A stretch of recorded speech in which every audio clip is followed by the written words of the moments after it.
Hey, what's going on? I am live at an RV park that I just closed on about a week ago. So I'm going to kind of give you just a little walkthrough of the RV park since it's almost dark time. Figure there's a little bit of light. We can cover some of the outside, kind of show you some of the stuff. You got the cabins, RV sites, all that good stuff. And then we can go inside the store. So there's a convenience store and a restaurant. So one of the first things I'll kind of point out here is you can see all this like weeds and stuff growing out. It's getting pretty rough. And it was already here when we took over in closing, and over the past couple of days, it's gotten progressively worse. So what we're looking at doing is getting contractor. Well, first we're trying to kill it, and then we're going to get a contractor out here to get gravel and spread the gravel. They made a comment that they did not know if they would be able to get it in time for the Sturgis rally. So the Sturgis rally is a huge national bike rally that takes place in August, in the middle of August, for about 2 weeks. And that's when the RV park here in South Dakota just absolutely prints money. And they weren't sure if they could get it done. I mean, that's a pretty common theme. I'm noticing people in South Dakota, no offense, don't move very fast. And so if this contractor can't get it out in time, we're just gonna find another one. And it is a small town, so when you're taking over an RV park, especially in a small town, uh, the first thing you don't want to do is piss off the locals and contractors because they all talk and they all have relationships. So I want to give that contractor a chance, obviously. But at the end of the day, we got to do what we got to do. So we're going to work on getting that cleaned up, hopefully in the next week or so, and kind of walk around. A lot of these benches here just need to be sanded down and painted. They look pretty beat up, so we're hoping to get that done before Sturgis. Then we have some cabins, same thing as well. We also need to get some of those repainted because they're looking a little rough. So that's kind of on the maintenance list. They're really small cosmetic things, honestly. Just kind of just upkeep. That's on the maintenance list. And then going around. So if you see here, we got cabins kind of all around. There's 11 cabins here. And walking through the park now. And this is the back of the restaurant right here. Wait, that white building back there. And then over there is our storage and inventory room. And then up top is a apartment. If I can move these comments here. If anyone, if you guys want to shout out and say hello, feel free to do that. I just want to make sure I can see these comments actually. I'm on my phone. Usually I'm doing this on my computer. So it's kind of hard to see on my phone. It's quite possible I can't see. I don't know if I can see on my phone if there's people commenting or not. So if I'm not responding, it is because of that. Give me a few seconds to see if I can figure that out. No. When streaming, I'll probably pull up my computer once I get in the store, and I'll pull up my Facebook on a computer, and you'll be able to see it from there. So, anyways, up top here in that darker building, that's where a tenant lives. So there's also year-round rent coming in from that one. That tenant is on Section 8. And so we're walking over here. We have site.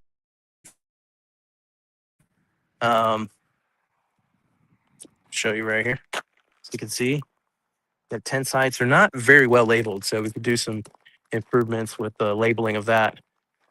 There's actually quite a few people that will book a tent spot and just pitch a tent and just stay there. Right now, it feels really nice. It's pretty cool. And so now I'm walking my way over to the RV site side. Also, funny story, I'm stranded here in South Dakota. See, that's my van. It's completely broken down. The transmission sensor went out. and the Black Hills in the mountains kind of took a toll on me here. And if my internet drops, it's probably because the internet of the different places of the park where I'm going dropped off. So you got propane right here. So we actually sell propane right in there. People come and fill up. And then we have our fuel tank. I'll walk you over to the fuel pump. I'm gonna go in the store and put my computer down so I can. Hello. That's the tenant. So I'm walking to the front of the store right now. And so I've been here over a week now, and I've worn pretty much every hat there is to wear here, except cooking. I'm just quite honestly just not a good cook. So I have shadowed, but you don't want me flipping burgers. Give me a second, put my computer down here. Yeah, I'll be back in a second. I'll circle back and show you the store, but I want to make sure I'm out here during the while there's still some daylight. So this is the fuel pump right here. We sell a lot of gas. Um, People come early in the morning. It's 91 octane. It's not cheap. We actually charge probably a lot more than we should.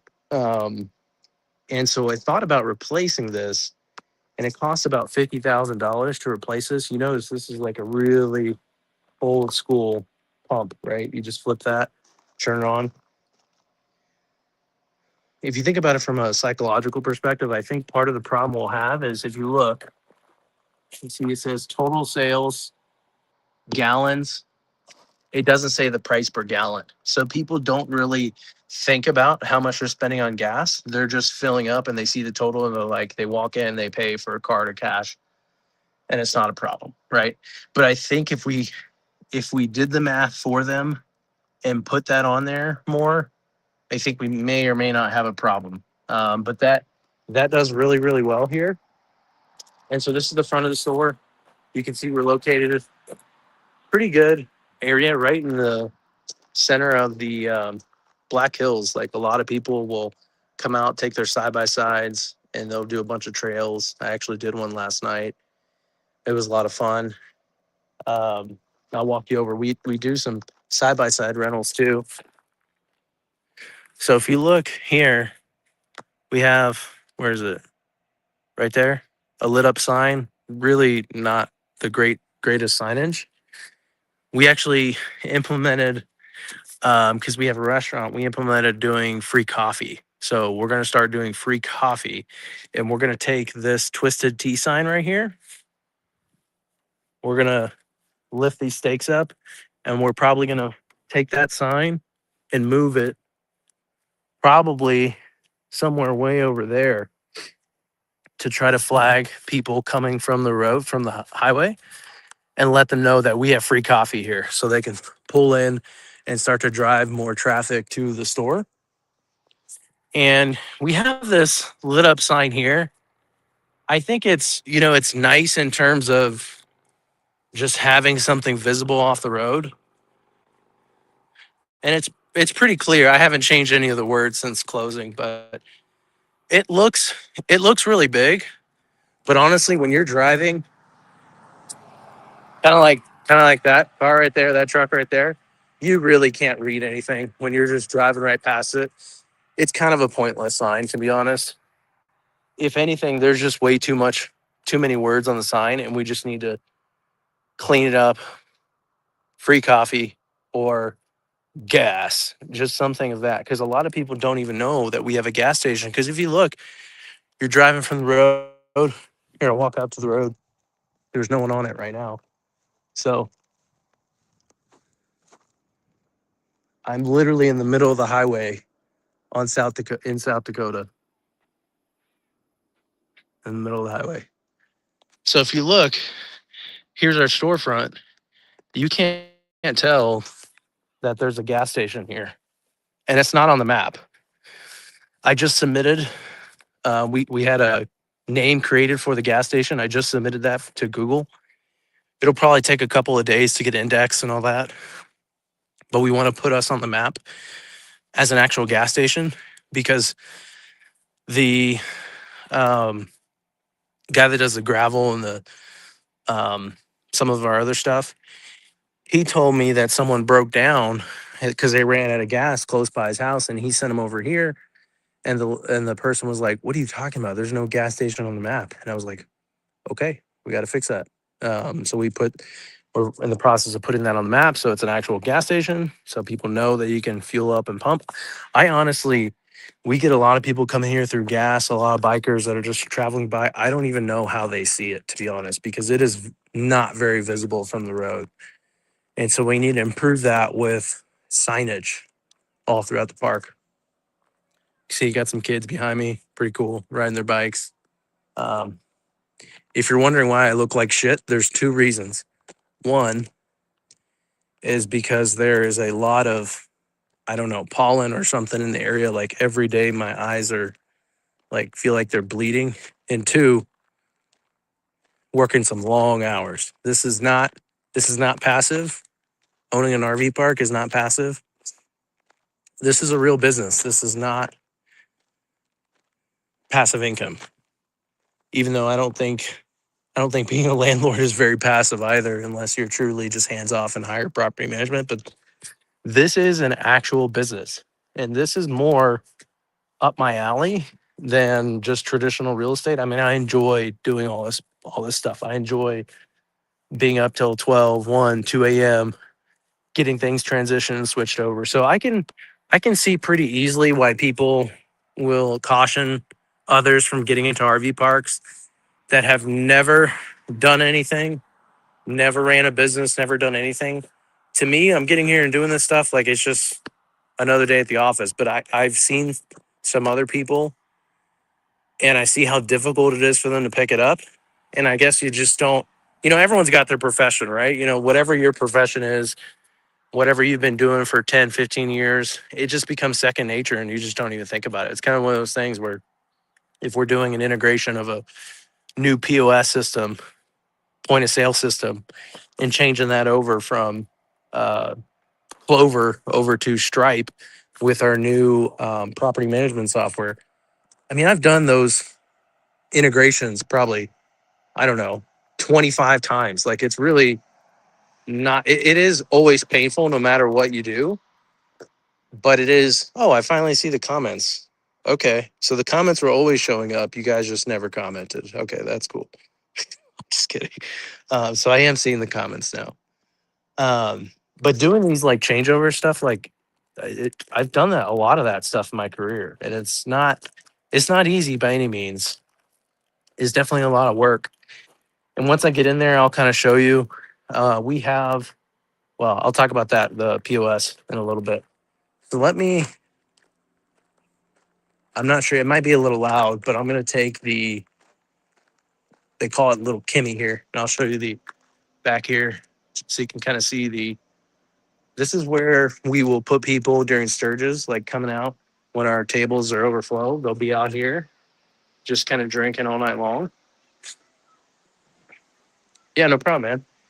And you can see my kids love playing out here. They come out here and throw the little axes. If you want to see my axe game real quick, I'll show you. 10 out of 10 chance I don't hit this.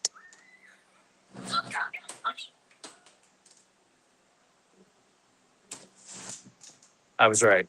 I failed. A nice little fan out here.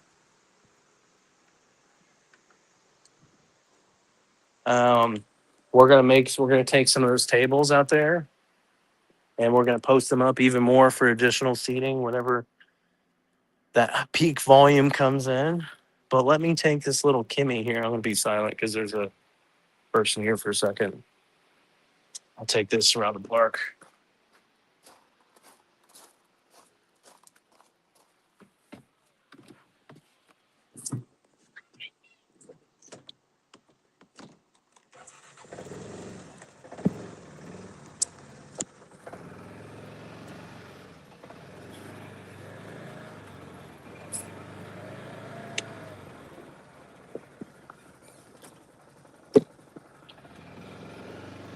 All right.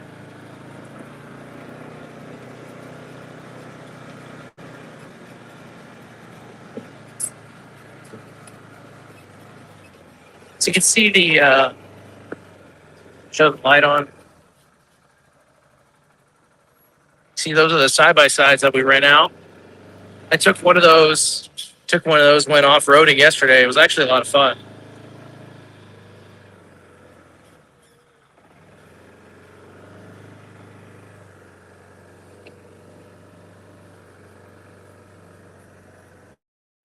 See the side by sides that we have out here in the front.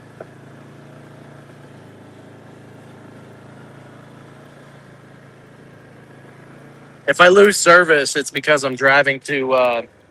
I'm not sure how it works if this drops. I have to rejoin the feed. But if it drops, it's because I lost service.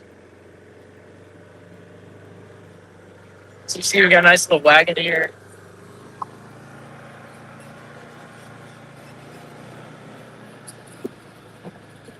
Let me try to show.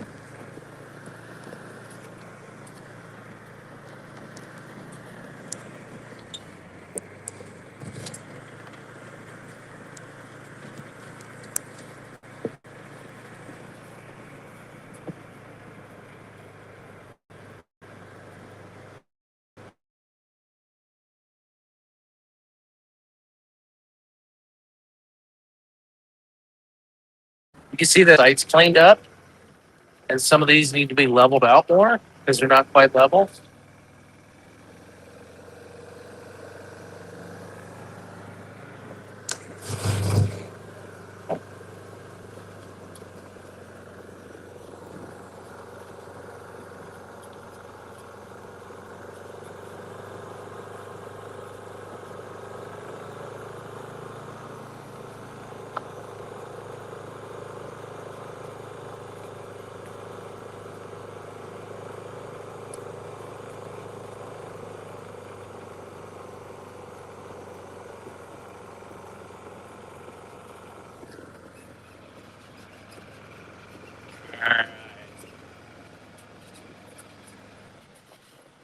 Park that for the night.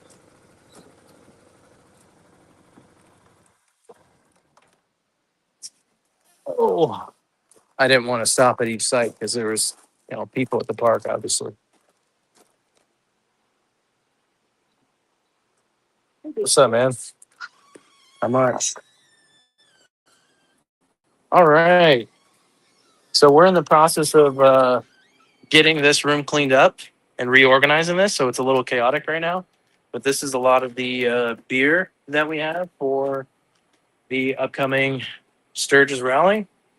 And we've been reorganizing a lot of the freezer, fridge space, stuff like that. We're trying to make room for an additional fridge or freezer in here. And so we have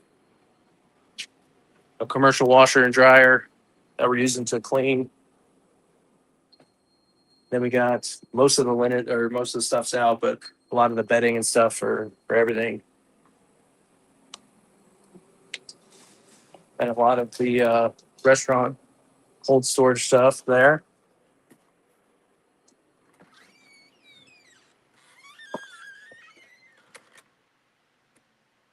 Make sure that's locked.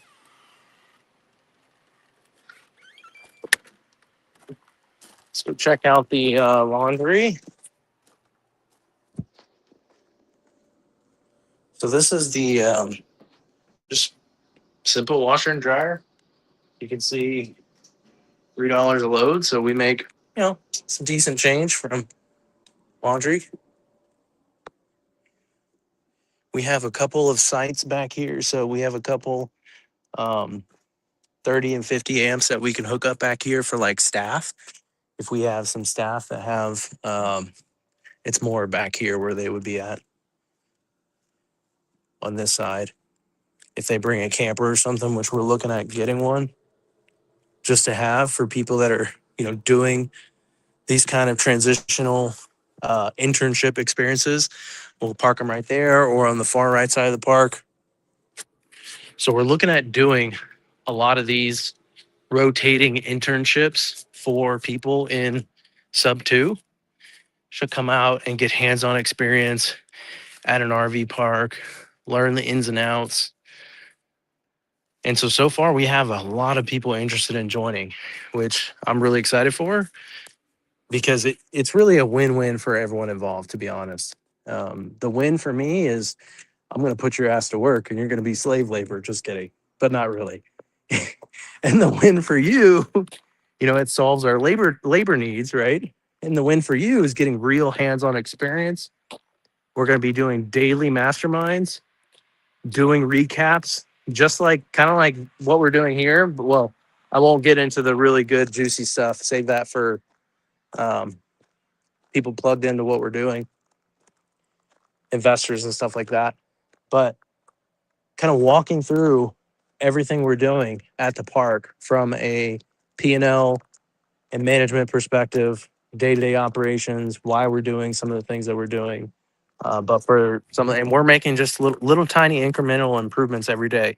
And I think the best part is that we're extremely hands-on. And so there is no better way to make improvements to your park other than being hands-on on the ground, doing the actual work. Literally, I was waiting tables all yesterday, waiting tables this morning, like working the register, like just literally doing everything at the park. It's really hard for you to make very good, sound decisions for the business if you've never even been to the business. If you don't know how it operates, you don't know what goes on at the park on a daily basis, you can't make those decisions, right? And when you're kind of seeing that real-time feedback from guests, you have that behind the scenes information that you can only get by being there. The other day I drove and just started talking to all the people at the park and just saying, hey, what are the top 2 or 3 things that you really like about staying here? And give it to me straight. What are the 2 or 3 things that you just hate? And a lot of people, their feedback, they all loved it. Like a lot, there's so many guests that come here year after year. I mean, I've probably talked to like at least 8 that have been coming here for 20 years. Like every year they come back. And so they have a really good reoccurring customer base that comes back every year.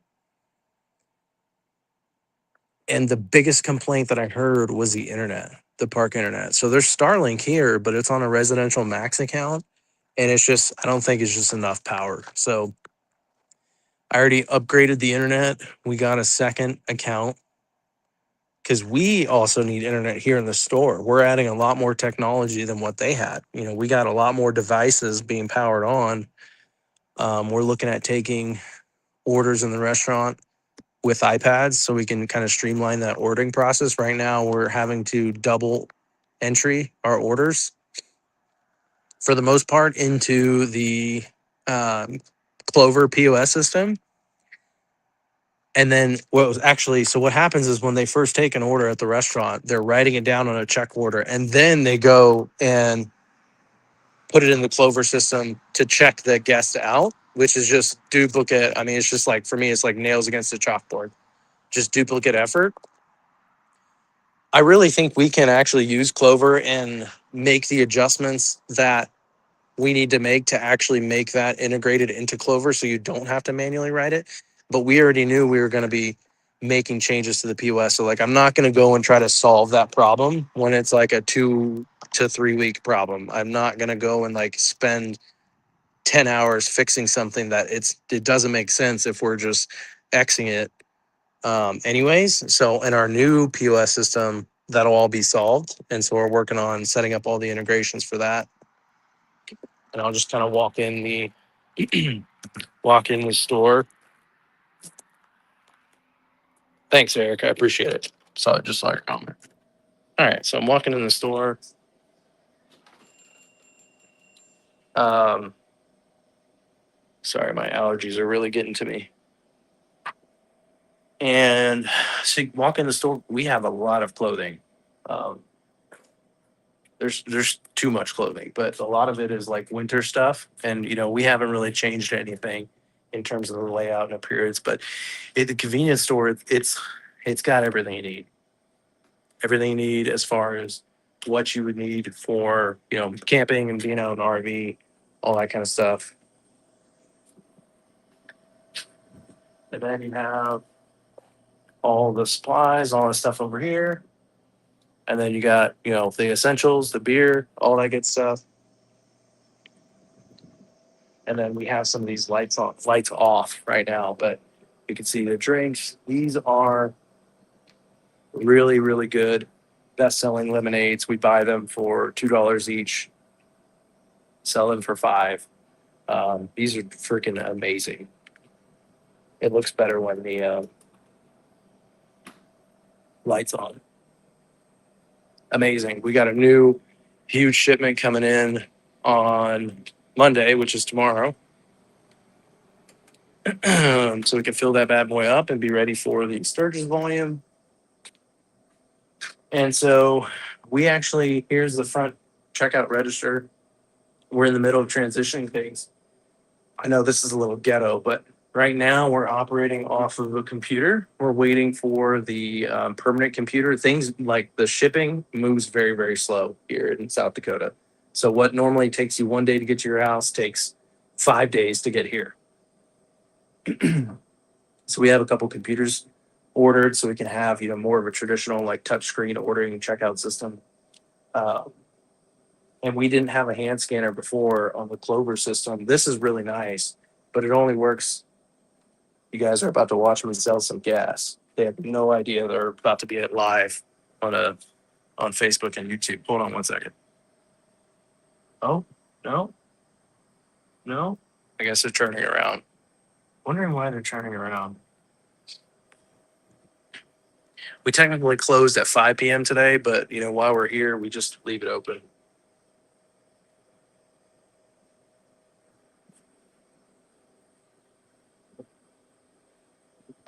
Hold on, let me go talk to these people. I'm trying to chase down revenue. Hold on.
There was no way else. No, I thought it was just since now, 16 minutes, they're in sense of someone's.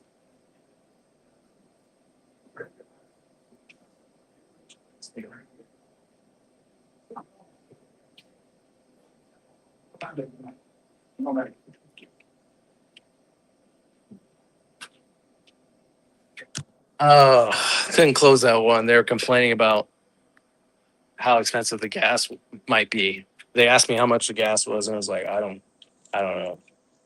You either want to fill it up or you don't, because it is quite expensive here. But anyways, going back to, I mean, who doesn't love one of those cute little? I don't even know what those are, meerkats. So right now we're checking people out on quite literally a computer. I mean, people don't even really notice it. Honestly, it is a little weird. But right now we're checking people out on a computer. But the benefit is that we have everything scannable because what we did is we inventoried everything in the store.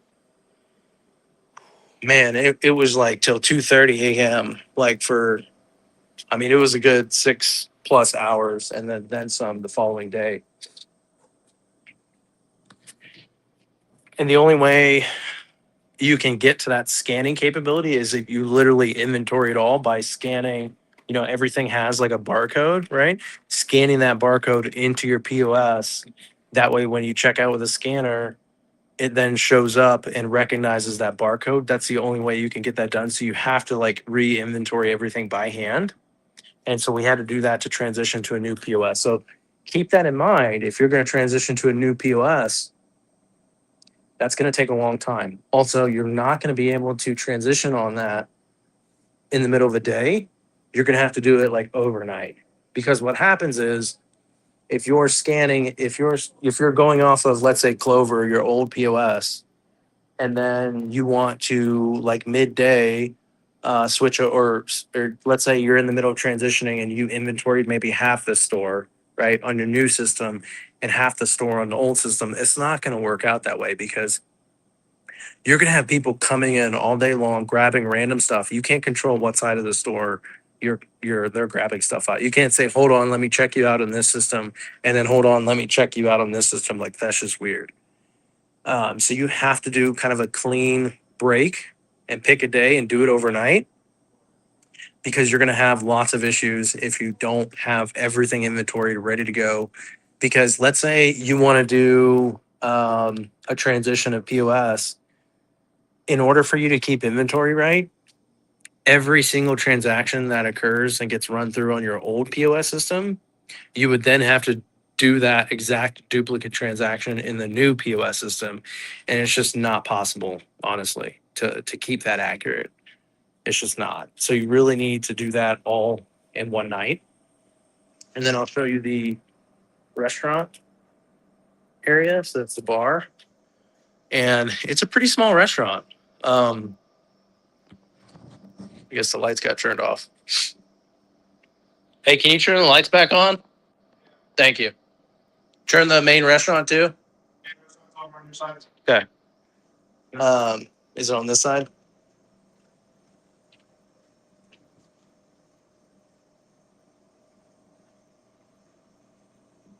Cool. Thanks. Okay, so it can be a little intimidating. Like you got an RV park with cabins, convenience store, restaurant. I walked in here and I was like, okay, this is really not like, I think I can handle 5 tables. Like it's not that bad. And so it's a main kind of like almost like I wouldn't call it a dive bar, but like almost kind of like a very, very small seating arrangement. But during Sturgis is when we go outside is when things are just going to be popping out there. Where that's going to be like more filled on the outside. And then we have a bar area for additional seating and stuff like that. So this is, behind the bar. And this is the kitchen back there. All that kind of good stuff. So that's a quick walkthrough of everything. And I'll probably be here for a couple more minutes. And let's check on the computer here. Man, my allergies are so bad here. Like every day, my eyes are just like bleeding. Okay, so counting is one of those things where it's like if you just don't keep up with it, it's going to be really hard to maintain. So I'm trying to keep up with this daily. Go in here, make sure we got everything right. When you start getting into things like inventory and you have a business where there's like high churn of inventory coming in and out, you really need to stay on top of it because inventory is one of those things from like a financial statement perspective. It can get messed up real fast. So you really have to have a good handle. Most people know how to do like, I'll call it mom and pop bookkeeping. where they're just like managing their P&L, like their profit and loss statement. They're just recording, hey, this is how much. Like if you think about a rental, right? Like it doesn't matter, co-living, even multifamily. Multifamily is like, it's not a real business. Like it's just rental income at the end of the day. Like honestly, it's just a lot of them, right? This RV park is more operating as a real business. Not to say multifamily is not hard by any means, because it is, but it's rental income coming in. You got maintenance, you got, stuff to take care of the property. You don't have a whole lot going on, right? As far as expenses in real estate bookkeeping in general. So real estate bookkeeping is usually pretty straightforward.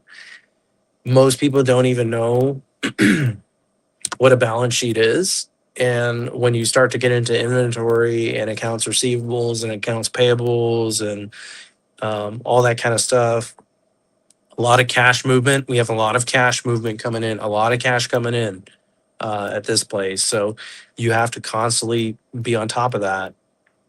And it requires a lot of accounting work.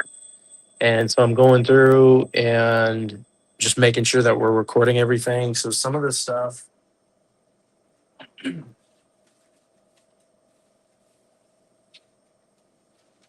this is the unsexy part. Some of the stuff is, and if you think about like the transition stuff, so we kind of have a little bit of a period where we're transitioning between accounts, transitioning between licenses and things like that, of prior owner to new owner kind of thing. Where's a good example? This is not, where was I going to find it? Arctic Ice, for example. I have called those people like 12 times to get up a new account set up and can't get a hold of them. Can't, like, I've tried everything possible. I've complained and complained and can't get a hold of them to set up a new account. Just horrible customer service.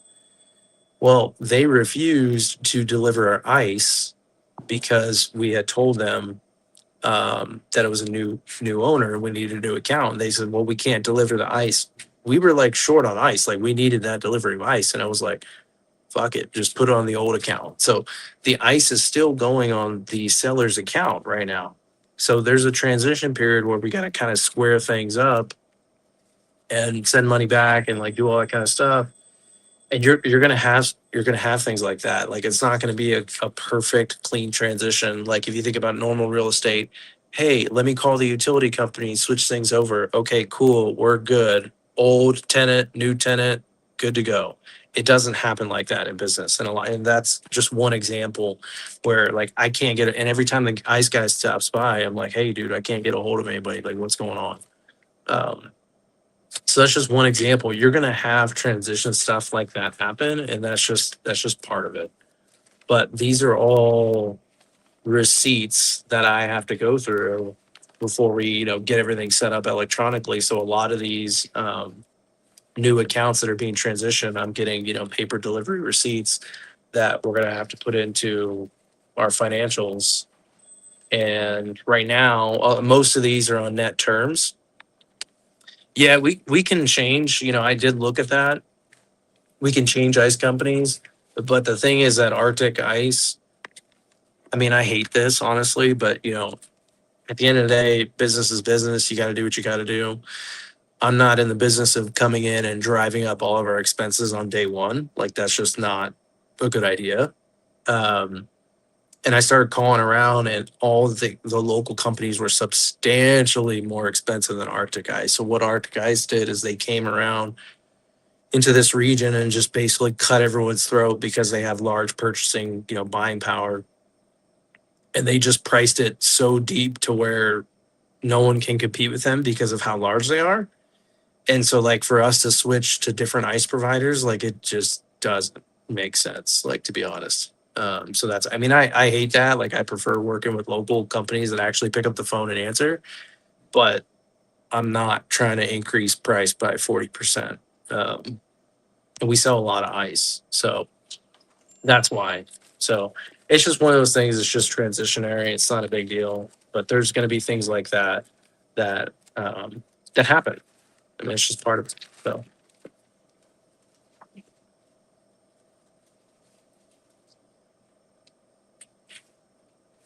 I mean, just doing some simple things like this, like we actually doing this steak special here. We just literally just drop this around people in town, different campsites, people staying at our campsite. And now we're kind of like starting to develop a little bit of a name for like the steak special that we're running on the weekends. I think we actually probably need to increase the price on it. It's gotten probably too popular. So I feel like we need to increase the price a little bit. But that's done really, really well. So that's kind of some of the local marketing stuff that we're doing. The menu, we're getting ready to change the menu and kind of redesign this significantly. I wish I had, we're actually, dude, I'm so excited about this. We are going to have the biggest burger in South Dakota. That's going to be our branding. Okay. So we have a 3 pound burger that we put together, and it's going to be a challenge that we're going to try to get some more activation on social media for, where bikers can come and take a picture of their, holding their burger on their bike. They have 15 minutes to eat this 3 pound burger. It's a 9 patty burger, just monstrous burger. And then also all the fries associated with it. They have 15 minutes. I recorded this video of me trying to eat it. I almost threw up. So I'm really excited for that one. And there is a restaurant down the road from us. They have some good marketing. It says the biggest and best burgers in the Black Hills. And so I went there to check out the competition, and order the burger. And it just it looked like a normal burger. Like it wasn't even big by any means, um, at all.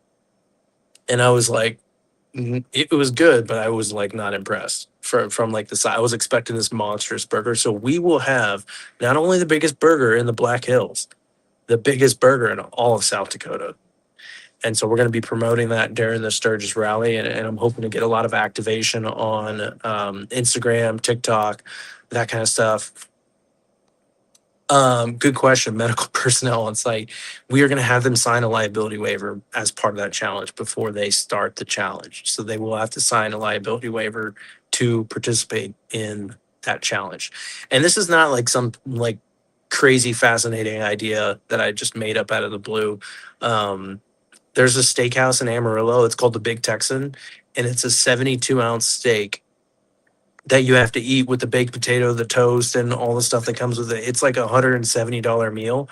You can go look it up online. They broadcast it. Well, it's a little late now, but you'll probably see people. They broadcast it live, so you can pull up a live feed and you can see who's sitting down taking on that challenge. I've done it. I didn't make it, unfortunately. I ate 60 ounces of 72, so I didn't quite make it all the way.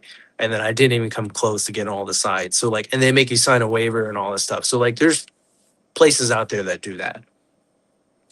And so excited for that one. Hopefully that can take off.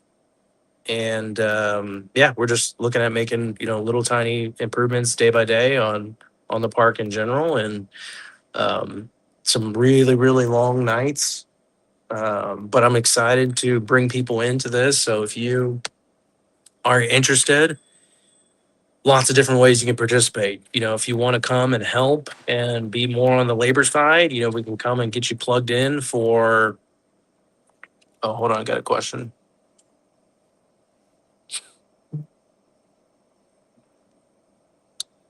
Um,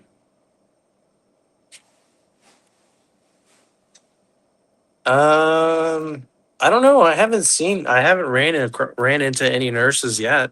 Most of the people that I've seen are more retired, or just have, young kids. I haven't seen any nurses yet. Yeah, I mean, eventually I think that'd be kind of cool to have a free t-shirt. I thought about doing like a biker patch because there's a lot of bikers in this area. I think that'd be pretty cool, but I don't know if we'll be able to get that done in time for the main volume that we have. But anyways, if you want to get plugged in, if you want to come out here, you want to participate in an internship, we're going to put you to work. but you'll get to learn, day-to-day operations, that kind of stuff. Or if you want to participate in another way, if you want to plug in capital into deals like this, that's always a great way to get plugged in, where we kind of show you behind the scenes of everything that we're doing, day-to-day operations. You can learn, everything we're doing step by step, and I kind of show the good, the bad, the ugly, a lot of the learning lessons.